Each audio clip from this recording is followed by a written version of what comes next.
Dari sejarah yang diajarkan di sekolah-sekolah, kita semua mengetahui bahwa asal-usul nenek moyang bangsa Indonesia berasal dari Tiongkok Selatan. Dengan demikian, leluhur bangsa Indonesia adalah keturunan Tionghoa yang bermigrasi secara bergelombang sejak ribuan tahun yang lalu. Inilah yang hendak disembunyikan dan dihilangkan selama 32 tahun dalam pemerintahan Orde Baru. Maka melalui video ini, kita mau mengembalikan pada fakta yang sebenarnya. Karena bangsa yang besar adalah bangsa yang menghargai dan belajar dari sejarahnya.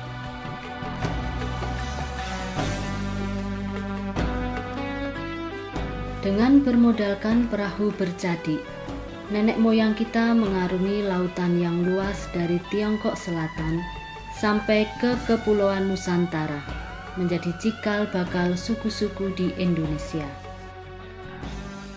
Dan sesungguhnya, selain nenek moyang bangsa Indonesia adalah keturunan Tionghoa, sesungguhnya juga orang-orang Tionghoa ikut aktif dalam proses sejarah bangsa Indonesia. Dan suku Tionghoa sekarang ini juga berasal dari tempat yang sama. Dari catatan seorang biksu Buddha, Hijing, dalam perjalanannya ke Nusantara dan India, diketahui bahwa tahun 907 pada masa kerajaan Airlangga telah ada koloni orang-orang Tionghoa di Tuban, Gresik, Jepara, Lasem, dan Rembang. Dan berdasar catatan dan peninggalan sejarah kita ketahui,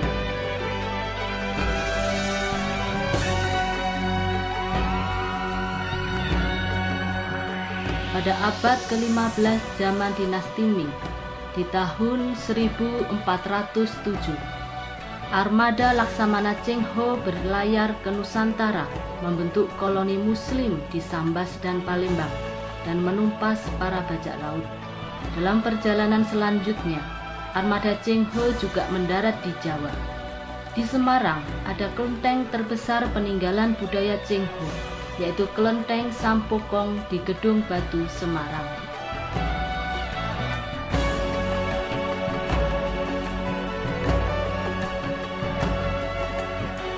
Pada masa runtuhnya kerajaan Hindu Jawa dan timbulnya kerajaan Islam di Nusantara, Profesor Dr. Slamet Mulyana dalam bukunya yang pernah dilarang terbit oleh Kejaksaan Agung dalam pemerintahan Soeharto menyatakan, apakah sebagian Wali Songo adalah keturunan Tionghoa? Sunan Ampel atau suhu dari Ampel, nama Tionghoanya Bong Suihu. Sunan Bonang adalah Bonang, anak Bo Suihu. Sunan Kalijogo, Gang Escang, dan Sunan Kudus, Jatiksu. Dan juga adalah fakta bahwa pendiri kerajaan Islam pertama di Jawa, Raden Patah, adalah keturunan Tionghoa dengan nama Jinbun dan bergelar Senopati Jinbun.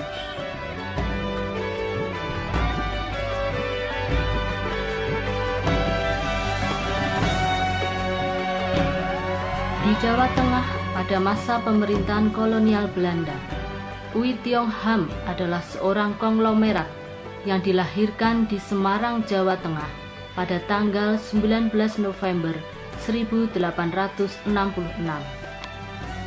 Ia sangat tersohor pada dekade pertama abad ke-20 sebagai pemilik perusahaan Oei Tiong Ham Concern dan NV Kian Guam, yang keduanya berpusat di Semarang dan memiliki sejumlah anak perusahaan di bidang perkebunan tebu dan pabrik gula, perbankan, asuransi, dan bidang impor bahan-bahan pokok.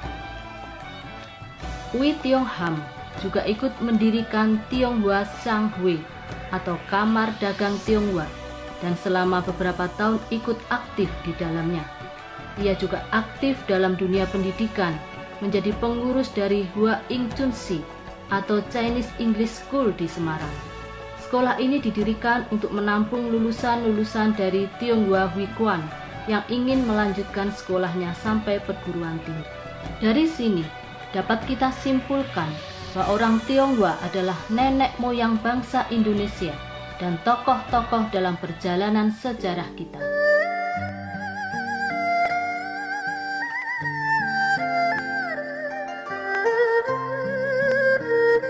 Bangsa Indonesia di masa revolusi kemerdekaan telah banyak muncul tokoh-tokoh Tionghoa yang berjuang bagi kemerdekaan Indonesia. Kami, putra dan putri Indonesia, menjunjung bahasa persatuan, bahasa Indonesia. Sumpah Pemuda 28 Oktober 1928 adalah tonggak lahirnya bangsa Indonesia. 5 orang pemuda dari suku Tionghoa hadir dan aktif sebagai panitia Kongres Pemuda Indonesia kedua ini.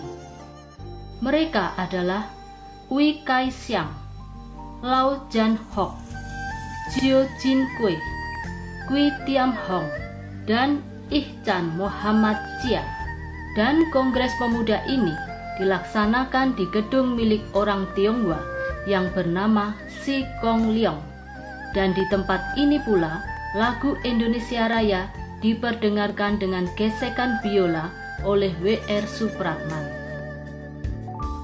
Dan tercatat dalam sejarah bahwa Sinpo, koran Melayu Tionghoa, sebagai harian terkemuka saat itu yang pertama kali menerbitkan lagu kebangsaan Indonesia Raya, dan juga koran pertama yang secara resmi menggunakan dan mempopulerkan istilah Indonesia untuk menggantikan istilah Nederland Indie atau istilah Irlander.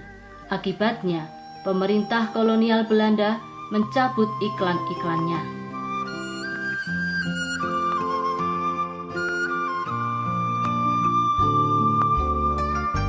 Pada tanggal 29 April 1945, dibentuk Badan Penyelidik Usaha Persiapan Kemerdekaan Indonesia atau BPUPKI yang dipimpin oleh Dr. Rajiman Widyodiningrat. Ada 4 tokoh Tionghoa yang aktif di BPUPKI: Lim Kun Hian, Tan Eng Hwa, Ui Tiang Chu, dan Ui John Hao. BPUPKI inilah yang merancang Undang-Undang Dasar 45 sehingga mereka dapat disebut sebagai Bapak Pendiri Bangsa. Dan satu tokoh Tionghoa yang duduk sebagai Panitia Persiapan Kemerdekaan Indonesia atau PPKI, Dr. Randes Yam Chuan Bing.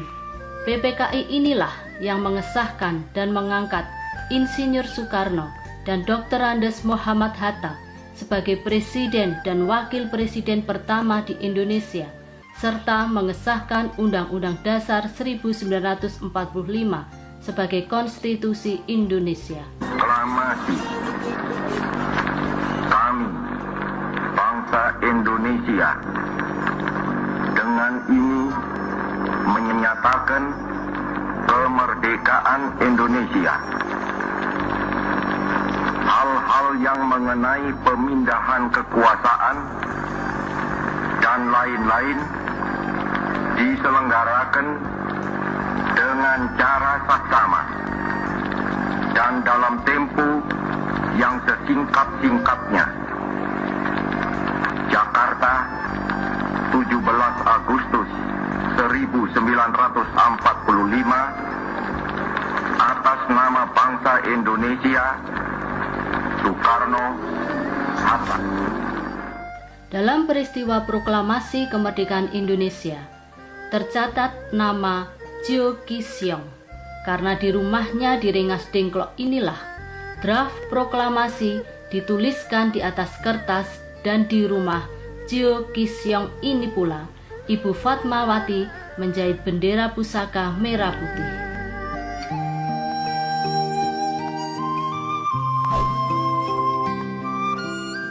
Selama 32 tahun, jasa orang-orang Tionghoa dan identitas Tionghoa Indonesia seakan menjadi sesuatu yang tabu untuk ditunjukkan. Namun sejarah tetap sejarah karena fakta kebenarannya. Maka selain piagam yang diberikan pada Jio Ki Siong oleh pemerintahan Soekarno di tahun 1961, juga kembali mendapat piagam penghargaan pada tahun 2012. Bangsa yang besar tahu menghargai pahlawannya, maka pada Hari Pahlawan 10 November 2009 kembali diakui seorang Tionghoa sebagai pahlawan nasional, Laksamana Muda John Lee. Dan pada tahun 2014 namanya juga diabadikan menjadi nama kapal perang Indonesia.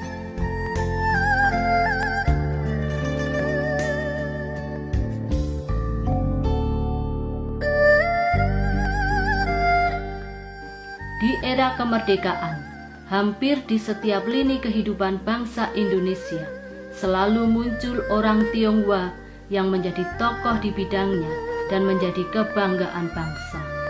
Kita pun tidak menduga dalam beberapa kesempatan Gus Dur, tokoh Nahdlatul Ulama dan Presiden keempat Republik Indonesia, dengan terus terang mengaku sebagai keturunan Tionghoa.